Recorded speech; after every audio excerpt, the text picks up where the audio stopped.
Mesdames, Messieurs, bonsoir. Merci de préférer la télévision nationale. Au sommaire de cette édition, transport maritime du minerai de fer du projet Simandou. Les partenaires industriels de Rio Tinto Simfer, Waining Consortium Simandou, Baou et l'État guinéen représenté par le comité stratégique de Simandou viennent de signer les documents contractuels de ce volet du projet. Plus de 330 compatriotes ont regagné le pays après avoir passé un bon moment en situation de détresse à l'étranger. Ils ont été accueillis à l'aéroport par le ministre des Affaires étrangères et des partenaires humanitaires. Agriculture avec le développement de la filière Fonio à Kerouané, un groupement féminin lance la récolte de 10 hectares développés dans la sous-préfecture de Damaro. Le focus dans ce journal.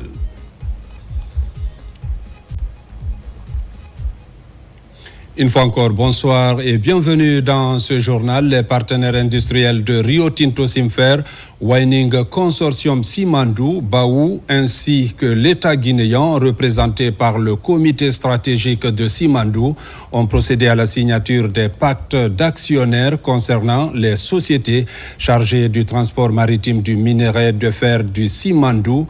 La cérémonie s'est tenue sous la présidence de M.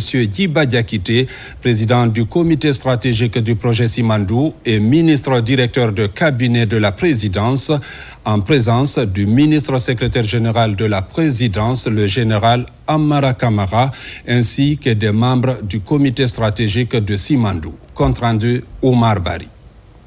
La marche vers l'opérationnalisation du plus grand projet intégré mini-infrastructure du monde vient de franchir une nouvelle étape historique. Ce mercredi 22 octobre 2025, les partenaires industriels Rio Tinto Simfer, Winning Consortium Simandou, Baou et l'État guinéen à travers le comité stratégique de Simandou ont procédé à la signature des pactes d'actionnaires relatifs aux sociétés de transport maritime du minerai de fer du projet Simandou. La cérémonie, tenue au Petit Palais de la Présidence, s'est déroulée sous la présidence de M. Djiba Diakité, président du comité stratégique du projet Simandou et ministre directeur de cabinet de la présidence, en présence du ministre secrétaire général de la présidence, le général Amara Kamara, ainsi que les membres du comité stratégique de Simandou. Cette signature marque l'une des dernières lignes droites avant le démarrage effectif de la phase d'exploitation du minerai de fer de Simandou, prévue avant fin 2025. Elle concrétise la volonté du chef de l'État, son Excellence le général Mamadi Doumbouya, de faire du projet Simandou le moteur de la transformation structurelle de l'économie guinéenne. Les sociétés issues de cette convention auront pour mission d'assurer le transport maritime du minerai de fer à partir des quais de Morebaya grâce à des embarcations modernes et performantes. Ces infrastructures logistiques stratégiques viendront compléter la chaîne d'exportation de minerais et renforcer l'efficacité opérationnelle du projet. Dans son intervention, Djiba Diakité a souligné que cette étape symbolise l'engagement indéfectible des partenaires du projet, en particulier celui du chef de l'État, son Excellence le général Mamadi Doumbouya, à concrétiser le méga-projet Simandou. Il a rappelé que ces contrats ne sont pas seulement des accords économiques, mais aussi et surtout des instruments de coopération et de partenariat gagnant-gagnant entre la Guinée et ses partenaires internationaux. La transformation locale du minerai de Simandou constitue une priorité absolue. Les études complètes d'une aciérie devront être achevées 2 ans après la première production afin d'assurer la création de valeur ajoutée sur le sol guinéen, a rappelé le président du comité stratégique Djiba Diakité.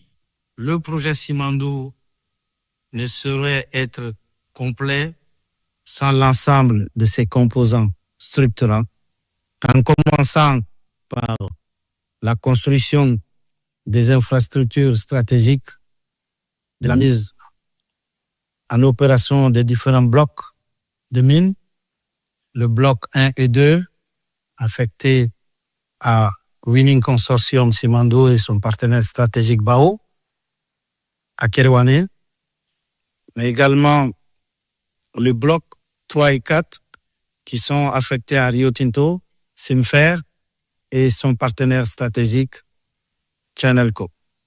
La réalisation des chemins de fer de plus de 650 km double voie qui, pour nous, est clairement une colonne vertébrale de notre économie nationale, aujourd'hui quasiment achevée. Mais également la construction des ports dédiés au transport des mines, mais également des ports dédiés au transport de marchandises et de passagers. À Mourbaïra sont également presque finalisés. L'achèvement complet de ces infrastructures majeures du port, l'objet des signatures, des documents contractuels entre tous les partenaires industriels, mais également la partie guinéenne. Ces documents contractuels signés aujourd'hui sont le symbole avancé majeur.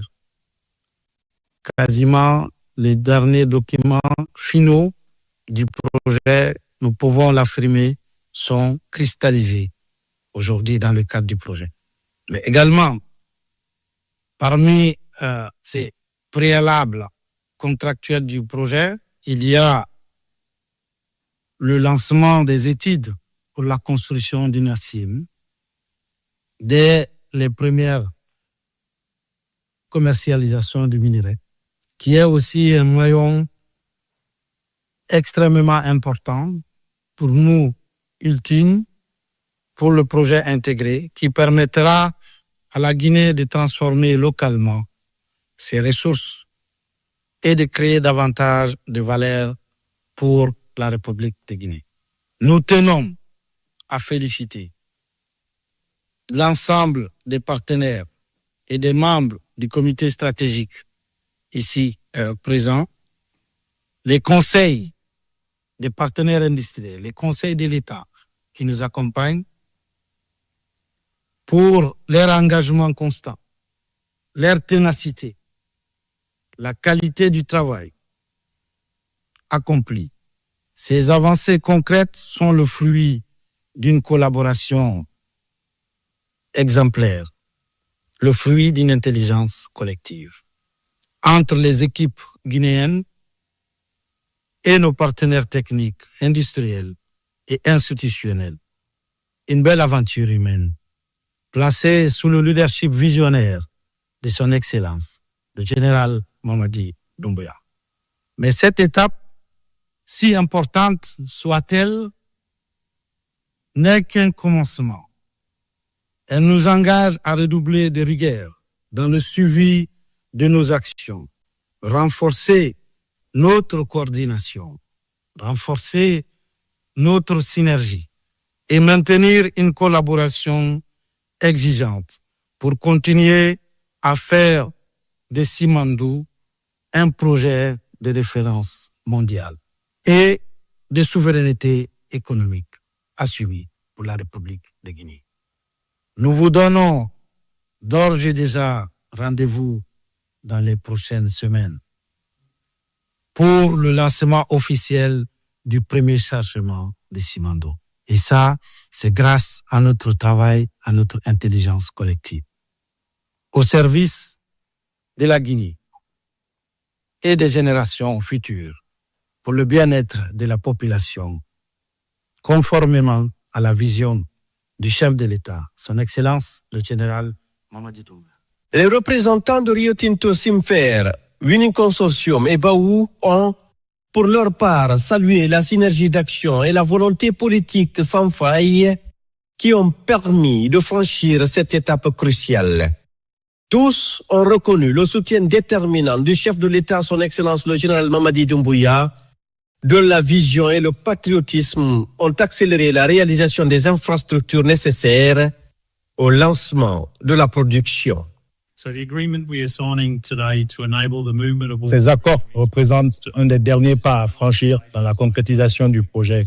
Et je voudrais profiter de cette occasion pour reconnaître les travaux et les contributions de toutes les personnes qui ont travaillé pendant toutes ces années pour atteindre cet objectif. Sur le président du comité stratégique, il y a eu des sacrifices et beaucoup de travaux qui ont été menés pour atteindre ce niveau. Ça démontre l'engouement, les sacrifices et le travail, la vision du président qui a été donnée initialement pour que ce projet puisse voir le jour. Il y a quelques jours, j'étais sur le terrain au niveau de la jonction des embranchements venant de notre mine Beila et celle de notre partenaire de Kerouani et voir ces locomotives et ces wagons arriver en même temps pour se rendre au port de Moribaya était vraiment quelque chose d'émouvant pour nous.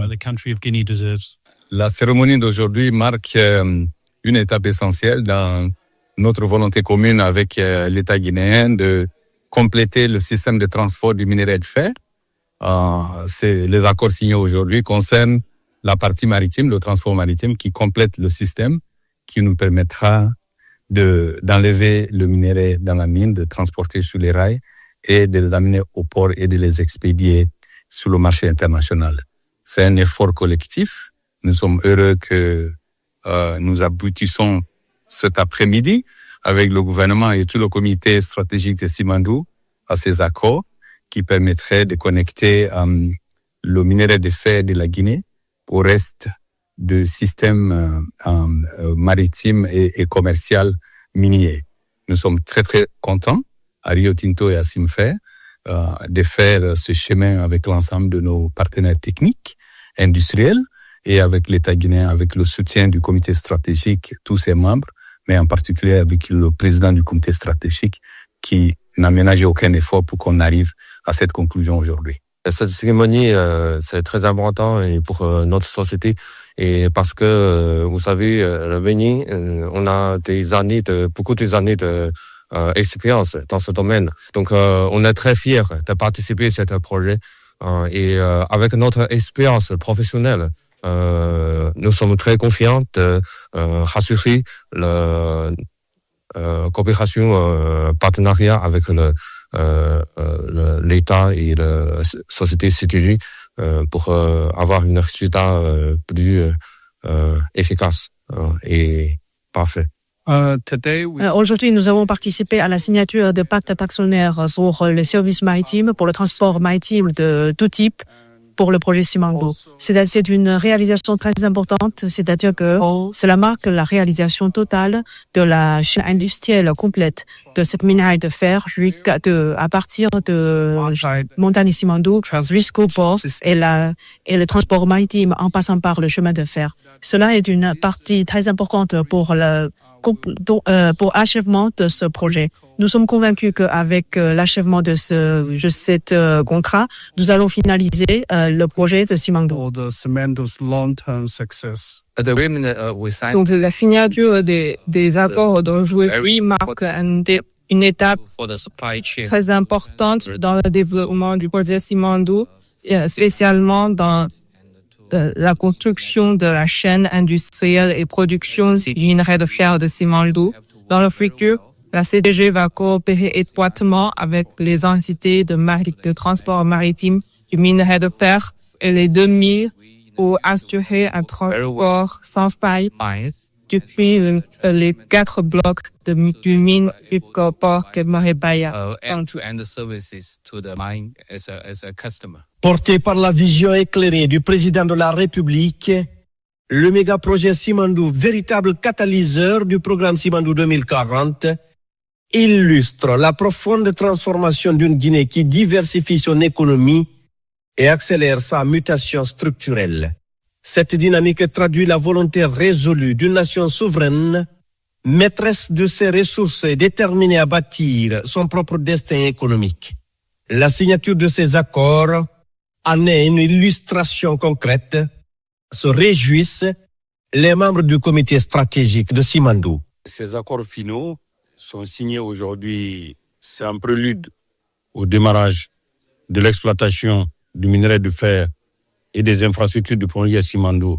Ces accords de transport maritime du minerai sont des accords extrêmement importants parce que c'est maillon final de la chaîne logistique de transport du minerai qui proviendra des blocs du Simandou pour arriver au port de Moriwaya et ensuite être transporté dans les eaux maritimes internationales pour aller sur le marché. Donc c'est le dernier chaînon logistique qui vient d'être finalisé aujourd'hui à travers la signature des pactes d'actionnaires et des sociétés de transport maritime du minerai de fer. Tous ces résultats n'auraient pu être obtenus sans le leadership et la vision éclairée de son Excellence Monsieur le Président de la République, le général Mamadi Doumbouya, qui a transformé le rêve de générations et de générations de Guinéens en une réalité tangible aujourd'hui, qui est la concrétisation du projet Simandou. On est dans la phase terminale de ce processus de contractualisation qui lie l'État guinéen aux partenaires techniques et industriels.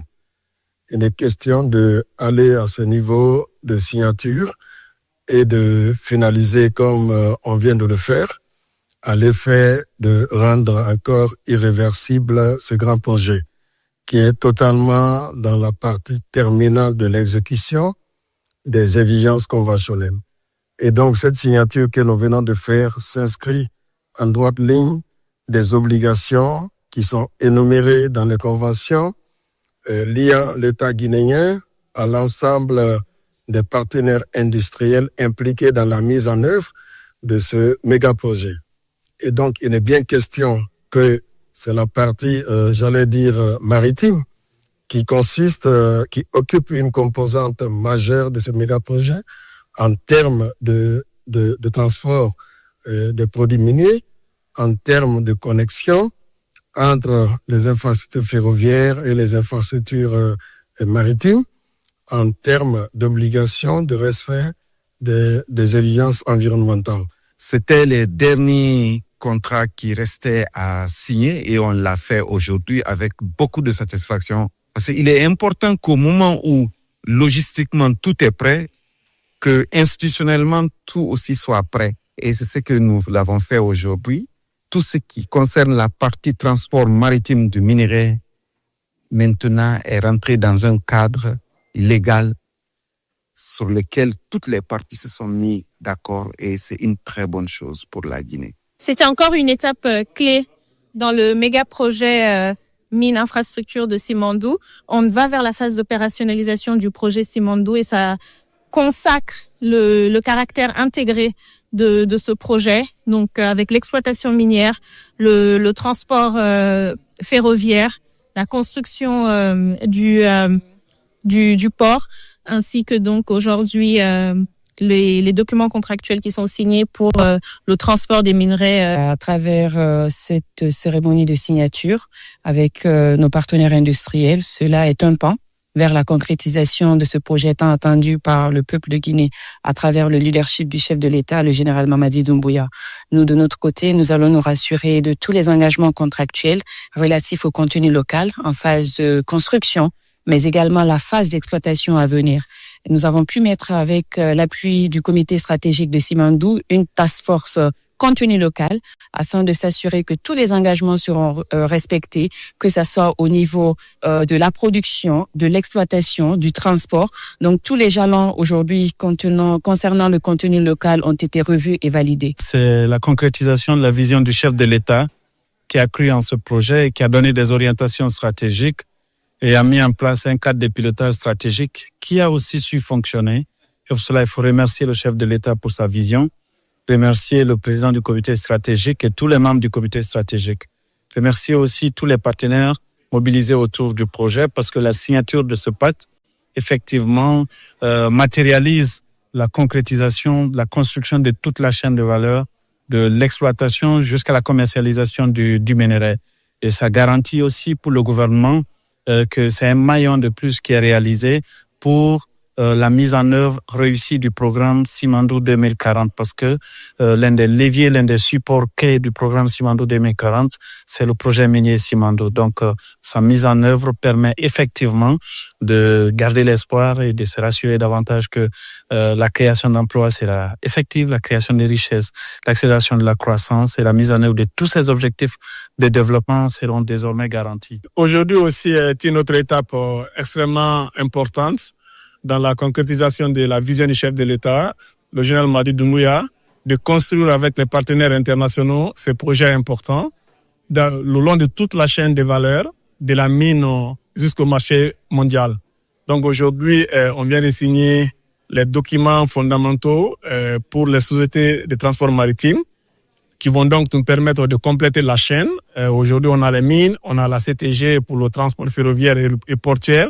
Et enfin, nous avons aujourd'hui les textes pour les sociétés maritimes qui vont nous permettre de rejoindre rapidement le marché mondial. Ce qu'il faut retenir de ces documents contractuels aujourd'hui, c'est véritablement le couronnement d'un processus qui s'est déroulé en plusieurs étapes. La partie mine, la partie chemin de fer, et aujourd'hui, c'est la partie portuaire de l'infrastructure que l'on est en train de contractualiser.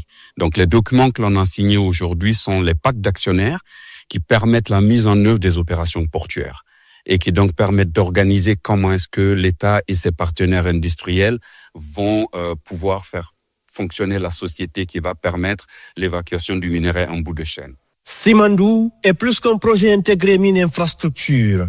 C'est un projet de souveraineté économique et d'intégration nationale. Avec un investissement global estimé à plus de 20 milliards de dollars, il représente le plus grand projet intégré mine-infrastructure jamais réalisé au monde. Il repose sur 4 composantes majeures, à savoir 2 gisements de minerais de fer à haute teneur exploités par Mining Consortium Simandou, bloc 1, et 2, Rio Tinto Simfer, bloc 3 et 4. Un chemin de fer multiservice et multi-utilisateur, le Transguinéen long de plus de 650 km à double voie, reliant les préfectures minières de Beila et Kerouané au port de Morebaya. 3 quais portuaires à Morebaya, un pour WCS Baou, un pour Rio Tinto Simfer, Chinalco, et un 3e dédié au transport des marchandises et des passagers. Une aciérie pour la transformation locale du minerai, dont les études de faisabilité doivent être achevées 2 ans après le démarrage de l'exploitation. Le projet Simandou accorde une place centrale au contenu local à travers 3 priorités.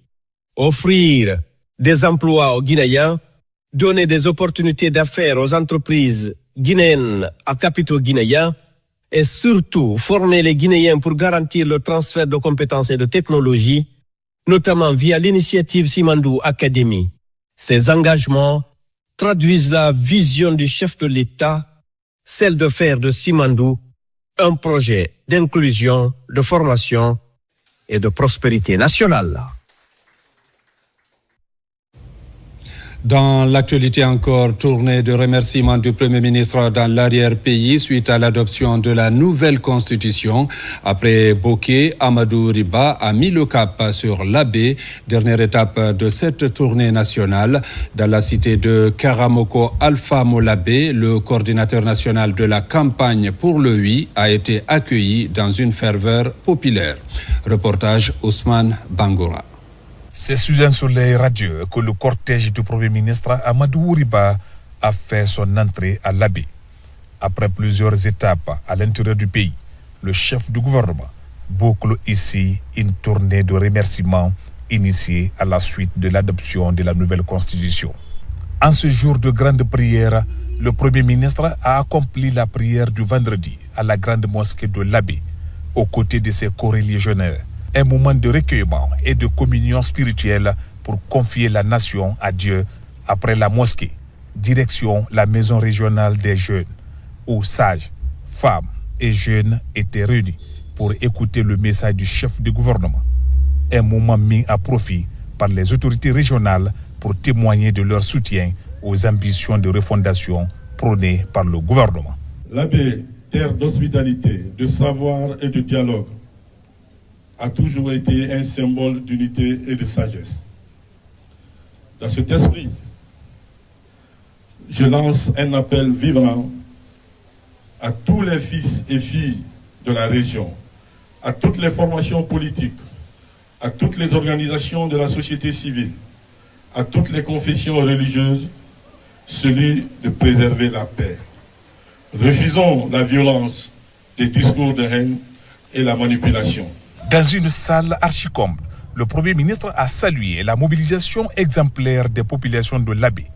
Il a, au nom du président de la République, le général Mamadi Doumbouya, exprimé sa profonde gratitude pour leur engagement en faveur de la nouvelle constitution. Félicitations à l'ensemble du peuple de Guinée et particulièrement à la population de la région de l'Abbé. C'est ceci qui a motivé principalement le général Mamadi Doumbouya à m'instruire de faire le tour du pays pour vous remercier. La deuxième chose qui est liée à l'esprit de la Constitution, c'est que chaque voix compte. Que ce soit une voix pour le oui ou une voix pour le non. Chaque voix compte. C'est l'esprit de la Constitution que vous avez adopté avec une très large majorité le 21 septembre 2025. Et c'est un devoir, par conséquent, du Premier ministre, chef du gouvernement, d'aller à travers vos représentations, vous qui êtes dans cette salle, de transmettre à toutes les populations guinéennes que le gouvernement prend acte de leur voix, de leur vote et les remercie par la manière qu'ils ont organisé cela. L'esprit de la Constitution de la République de Guinée, c'est chaque citoyen de la République a des droits constitutionnels qu'il faudra absolument respecter.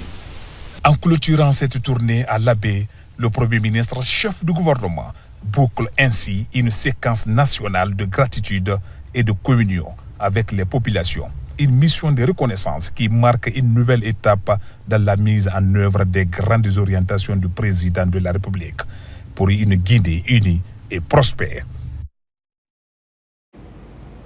Dans quelques jours, l'armée guinéenne célèbre le 67e anniversaire de sa création. À cette occasion, le ministre de la Défense nationale a transmis à la troupe le message de félicitations et d'encouragement du commandant en chef des forces armées guinéennes, général d'armée Mamadi Doumbouya. Nous vous invitons à suivre un extrait de son discours qui marque également le lancement officiel de la semaine du soldat. Suivez. Il y a bientôt un mois, le peuple de Guinée a célébré dans la sobriété l'anniversaire de l'indépendance de la République. Dans quelques jours, les forces armées guinéennes, en communion avec toutes les composantes de la nation, fêteront également sans éclat les 67 ans de leur création. En prélude à la dite commémoration, l'honneur m'échoit, au nom de son Excellence, Monsieur le Président de la République, commandant en chef des forces armées, le général Mamadi Doumbouya, de procéder au lancement officiel de cette semaine qui précède la fête appelée Semaine du Soldat. Dans les jours qui suivent, l'essentiel des activités réalisées par les forces de défense et de sécurité au cours de l'année écoulée seront passées en revue par les médias publics et privés. Une façon pour notre institution de défense et de sécurité d'assurer son devoir de redevabilité vis-à-vis du peuple. Le 67e anniversaire de la vaillante armée guinéenne, que nous nous apprêtons à commémorer le 1er novembre 2025, sous le thème de la stabilité au développement, un engagement continu, est le dernier que nous fêtons dans l'ambiance de la transition politique ouverte le 5 septembre 2021 dans notre pays. Un anniversaire n'a pas que l'aspect festif. Il représente un moment de rétrospection qui permet à chacun de faire un récapitulatif de son passé récent ou lointain.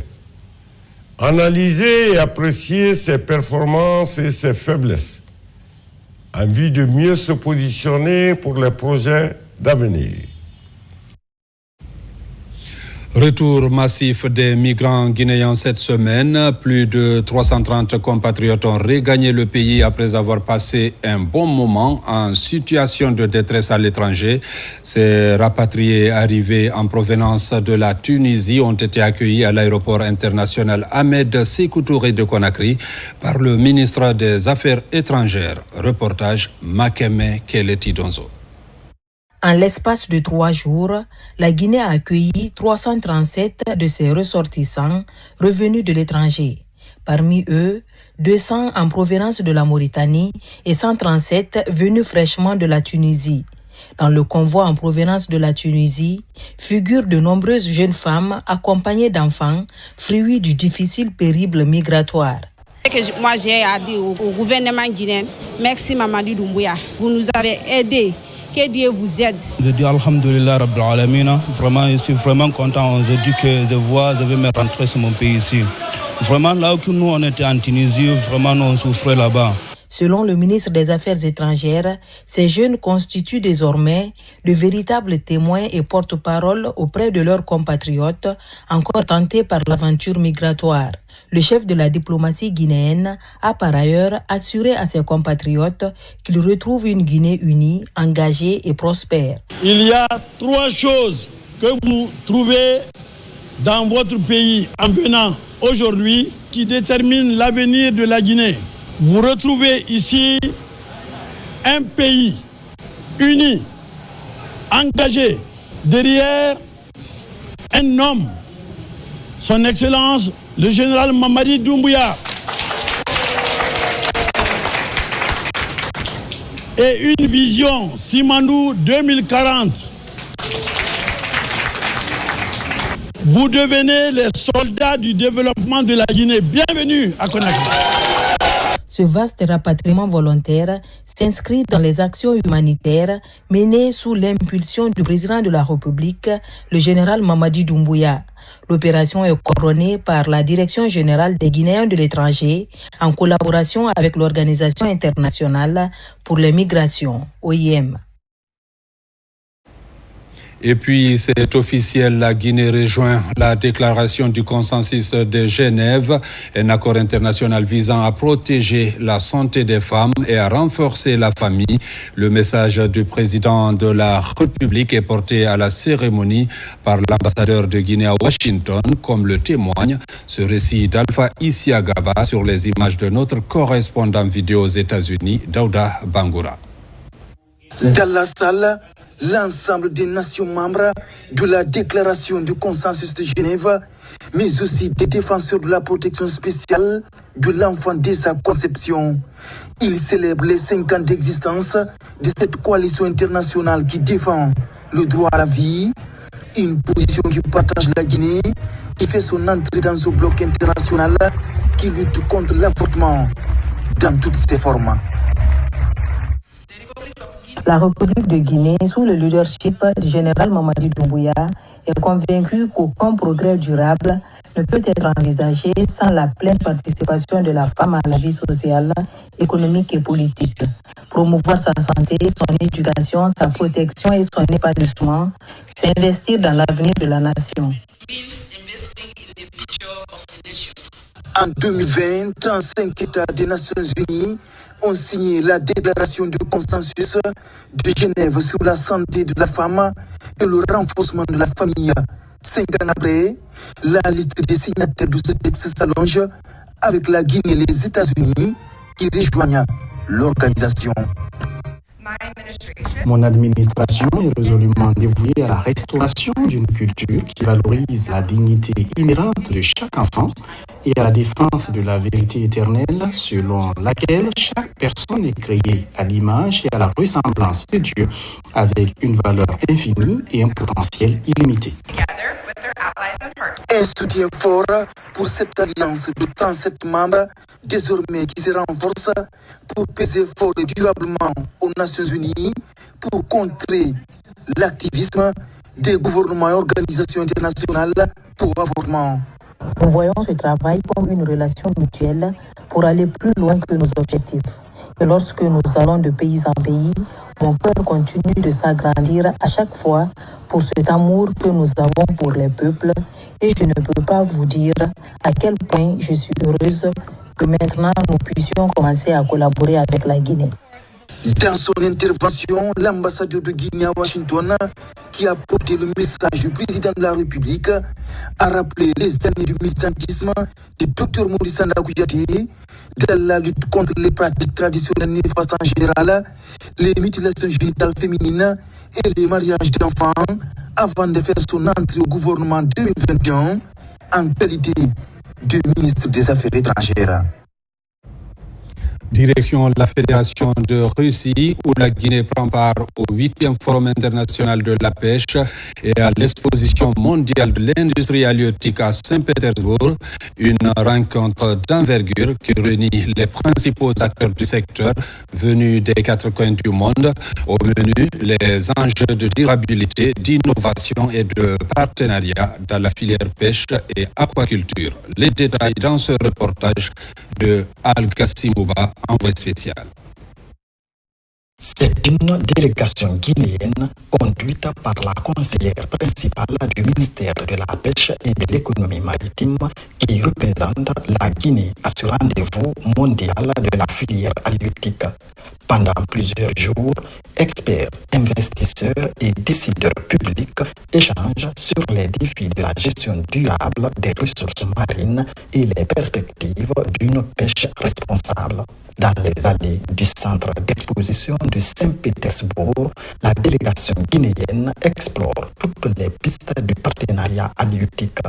Une série de rencontres B2B a permis d'établir des contacts directs entre la délégation guinéenne et des entreprises internationales spécialisées dans la transformation, la conservation et la valorisation des produits halieutiques.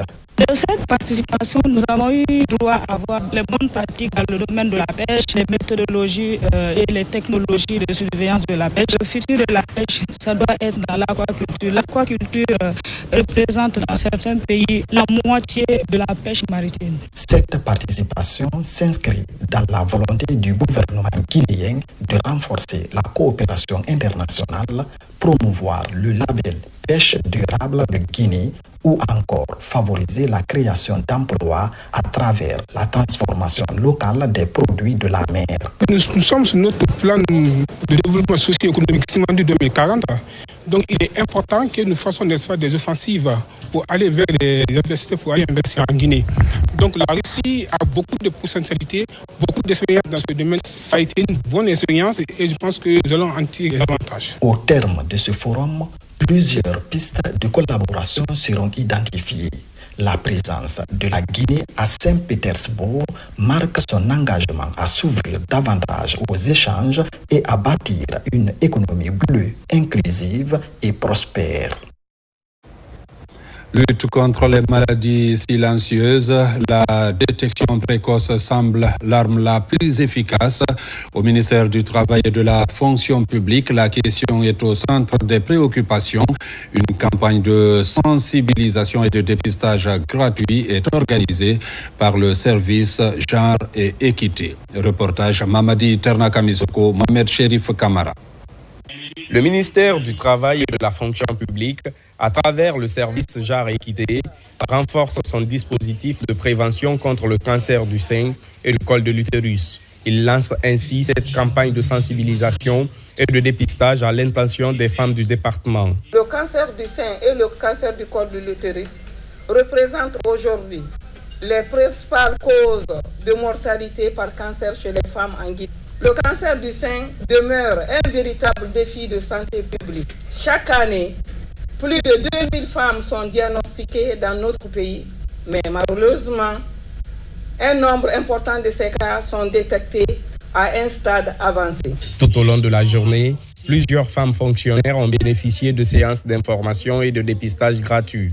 L'objectif étant de promouvoir la prévention et inciter les femmes à adopter les bons réflexes pour préserver leur santé. On prend les dispositions pour mieux se prévenir, pour mieux prévenir. Prendre des dispositions, c'est aussi faire le dépistage. C'est en cela que je trouve cette activité très importante. Il faudrait que nous puissions faire de l'activité de dépistage une activité régulière, une activité constante, une activité qui ne se limite pas au mois d'octobre. Il faut qu'elle ait lieu durant tout le long de l'année. Pour le service Genre et Équité, cette activité renforce les actions engagées en faveur du bien-être des femmes au travail. En initiant cette campagne, le ministère du Travail et de la Fonction publique réaffirme sa volonté de faire de la santé féminine une priorité et de promouvoir la détection précoce. Allons à présent dans la commune rurale de Damaro, dans la préfecture de Kéroane. Là-bas, la culture du fonio est le pilier des exploitations agricoles. Aujourd'hui, la campagne de récolte a été officiellement lancée. Le domaine est estimé à plus de 10 hectares valorisés par un groupement féminin, un vent de renouveau pour offrir des opportunités d'emploi en milieu rural. Images et témoignages dans ce reportage de Yamokaba. À la périphérie de la commune rurale de Damaro, c'est le grand jour pour le groupement Kémonyama. Sur ce périmètre de 10 hectares, il célèbre la récolte du fonio pour démontrer son engagement en faveur de cette petite céréale aux 1000 vertus. Plus de 100 passionnés sont sous pied pour assurer le défrissage, le ramassage et le transport du fonio. Le fonio est une graine d'avenir. Depuis des années, notre groupement fait ses preuves dans ce bassin de production. Mais les opérations sont jusque-là traditionnelles. Le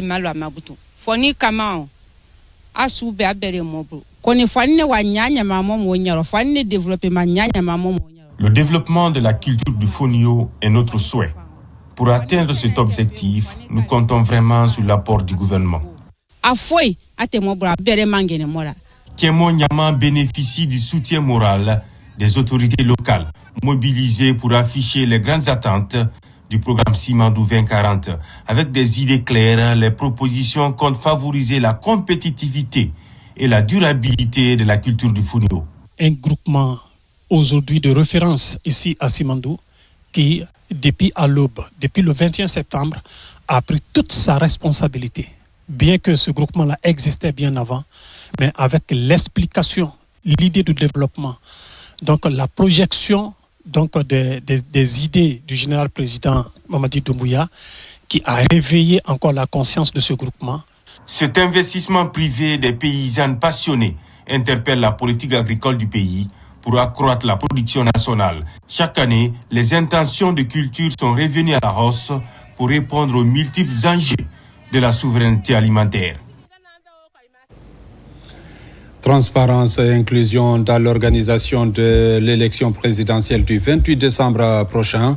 La Direction générale des élections DGE a tenu le premier comité interparti ce vendredi.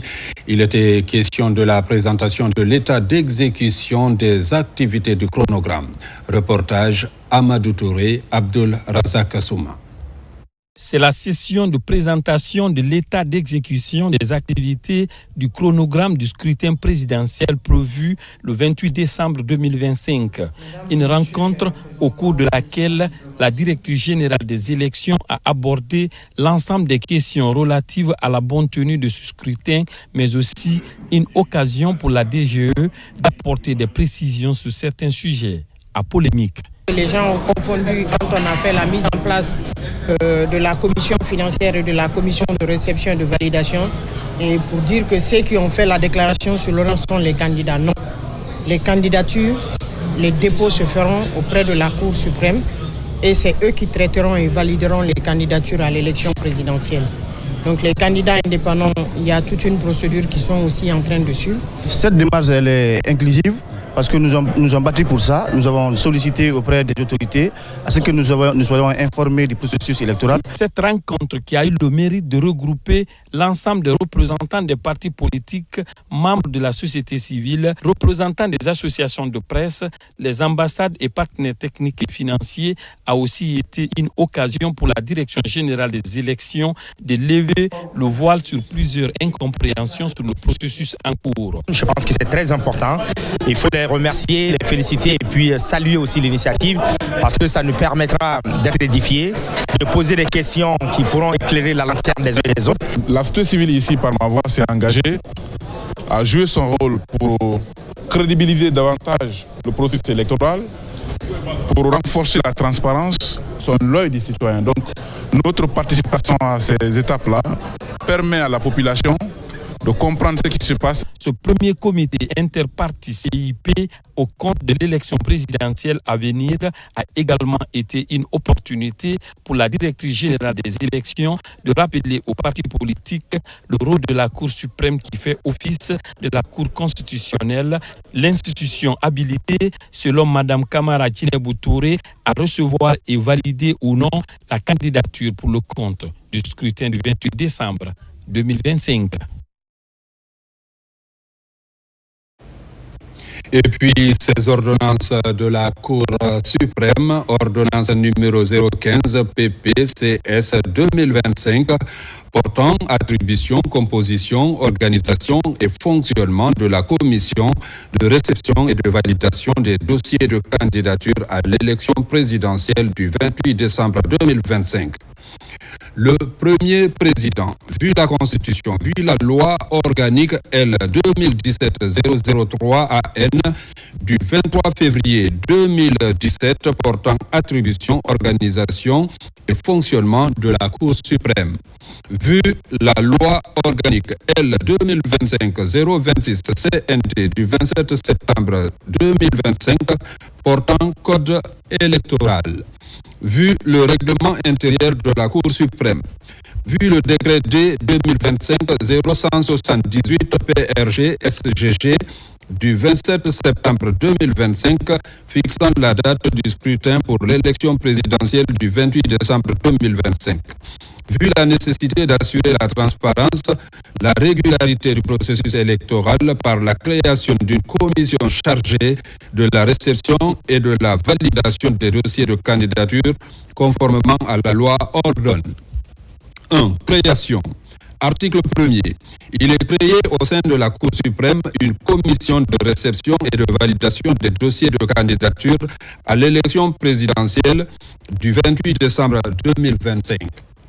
Cette commission est chargée sous l'autorité du premier président d'assurer la réception, l'enregistrement, l'examen de conformité et la validation administrative des dossiers de candidature avant leur transmission à la formation compétente de la Cour suprême pour décision.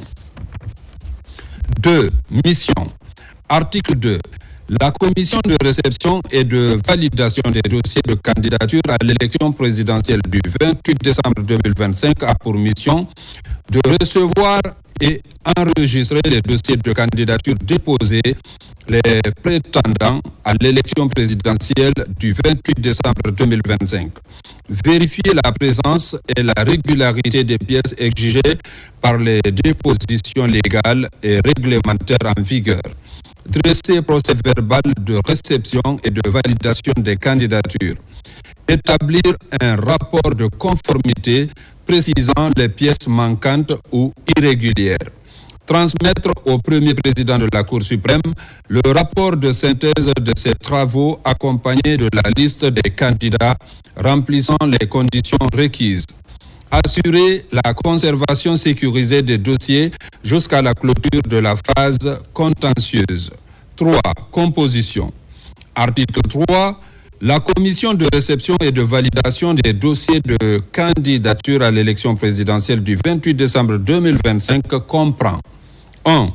Président désigné par les conseillers à la Cour suprême, un rapporteur désigné parmi les conseillers de la Cour suprême, un représentant du parquet général près la Cour suprême membre, un greffier en chef de la Cour suprême membre, des experts techniques, informatique, archivage, sécurité peuvent être associés aux travaux de la commission à titre consultatif sur autorisation du premier président.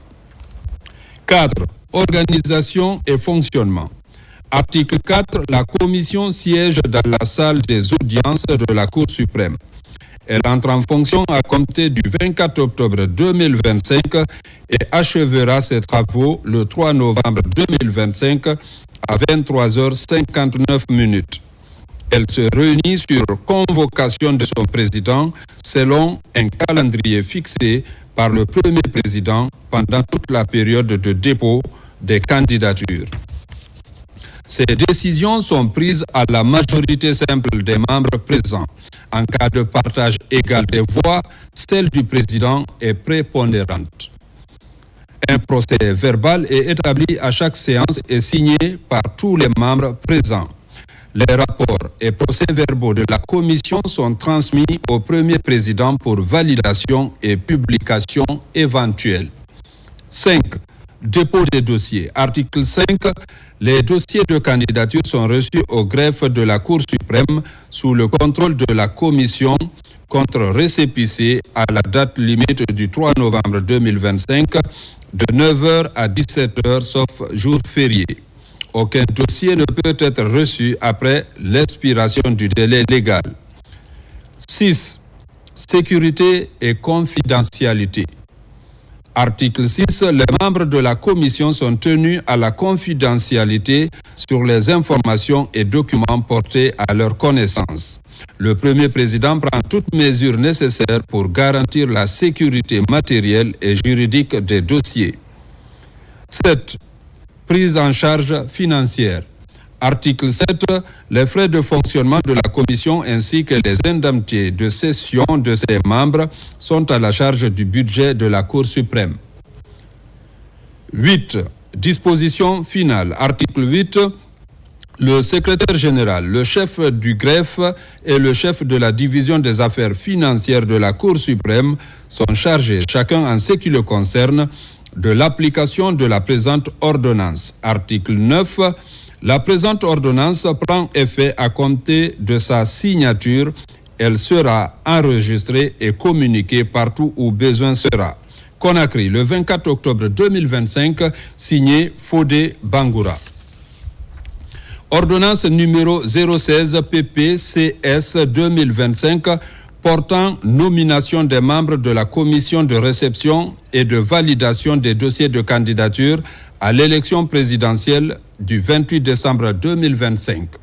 Le premier président, vu la Constitution, vu la loi organique L 2017-003 AN du 23 février 2017 portant attribution, organisation et fonctionnement de la Cour suprême, vu la loi organique L 2025-026 CNT du 27 septembre 2025 portant code électoral, vu le règlement intérieur de la Cour suprême, vu le décret D 2025-0178 PRG-SGG du 27 septembre 2025 fixant la date du scrutin pour l'élection présidentielle du 28 décembre 2025, vu l'ordonnance numéro 015 PPCS 2025 portant création, mission, composition et fonctionnement de la commission de réception et de validation des dossiers de candidature à l'élection présidentielle du 28 décembre 2025 ordonne. Article 1er. Les magistrats et les greffiers en chef en service à la Cour suprême, dont les prénoms et noms suivent, sont nommés en qualité de membres de la commission de réception et de validation des dossiers de candidature à l'élection présidentielle du 28 décembre 2025. Président, M. Mamadouba Keïta, conseiller. Rapporteur, Mme Awa Daro Kourouma, conseillère. Membre, M. Soriba Mané, avocat général. M. Akwe Goepogi, chef du greffe. Article 2. La présente ordonnance qui prend effet à compter de sa date de signature sera enregistrée et publiée partout où besoin sera. Conakry, le 24 octobre 2025, signé Fodé Bangoura. Ordonnance numéro 017 PPCS 2025 portant mise en place du collège multidisciplinaire des médecins assermentés pour l'élection présidentielle du 28 décembre 2025.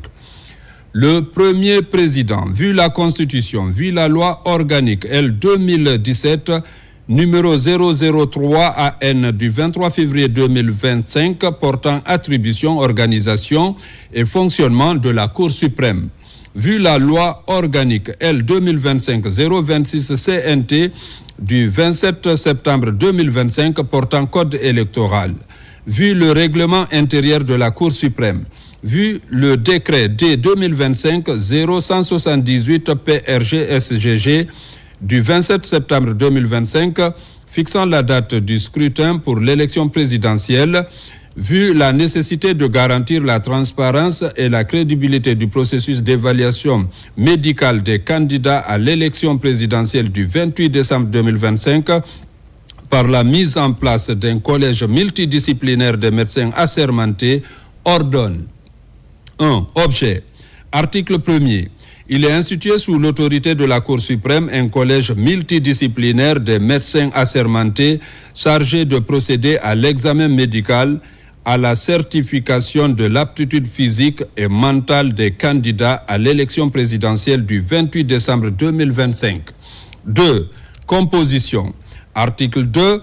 Le collège est composé de médecins spécialistes assermentés désignés en raison de leurs compétences, de leur intégrité morale et de leur expérience professionnelle, notamment un médecin interne, un psychiatre, un cardiologue, un neurologue, un chirurgien. Tout autre spécialiste jugé nécessaire selon les cas. 3. Mission. Article 3. Le collège a pour mission d'examiner les candidats conformément aux dispositions légales et réglementaires en vigueur, établir un rapport médical circonstancié pour chaque candidat, délivrer à la Cour suprême un certificat d'aptitude ou d'inaptitude selon les résultats des examens. 4. Entrée en fonction. Article 4. En application de l'article 46 de la Constitution, le collège multidisciplinaire entre en fonction à compter de la date de clôture du dépôt des candidatures. 5. Prise en charge financière. Article 5. Les frais de fonctionnement du collège ainsi que les indemnités de session de ses membres sont à la charge du budget de la Cour suprême. 6. Disposition finale. Article 6. Le secrétaire général, le chef du greffe et le chef de la division des affaires financières de la Cour suprême sont chargés chacun en ce qui le concerne de l'application de la présente ordonnance. Article 7. La présente ordonnance qui prend effet à compter de la date de sa signature sera enregistrée et publiée partout où besoin sera. Conakry, le 24 octobre 2025, signé Fodé Bangoura. Ordonnance numéro 018 PPCS 2025 portant nomination des membres du collège multidisciplinaire des médecins assermentés pour l'élection présidentielle du 28 décembre 2025.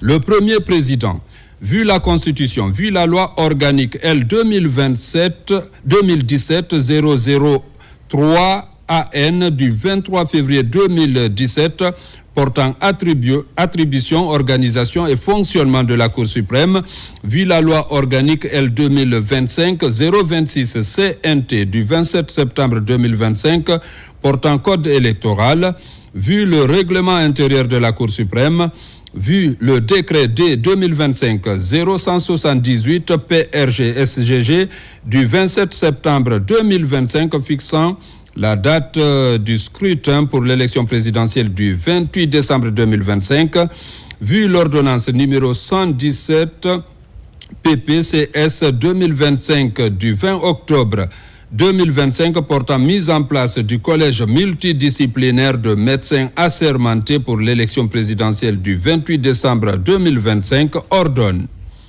Article 1er. Les médecins spécialistes dont les prénoms et noms suivent sont nommés en qualité de membres du collège multidisciplinaire des médecins assermentés pour l'élection présidentielle du 28 décembre 2025. Président, professeur Hassan Ba, médecin légiste. Membre, professeur Amara Sissé, neurologue. Professeur Mamadou Dadi Baldé, cardiologue. Professeur Morifode Doukouré, psychiatre. Professeur Mariam Beavogui, cardiologue. Professeur Fousseni Diakité, néphrologue. Professeur Djibril Silla, médecin interne. Article 2. La présente ordonnance qui prend effet à compter de sa date de signature sera enregistrée et publiée partout où besoin sera. Conakry, le 24 octobre 2025, signé Fodé Bangoura. Mesdames, Messieurs, c'est la fin de cette édition. Merci de l'avoir suivi et bonne suite de programmes sur la télévision nationale.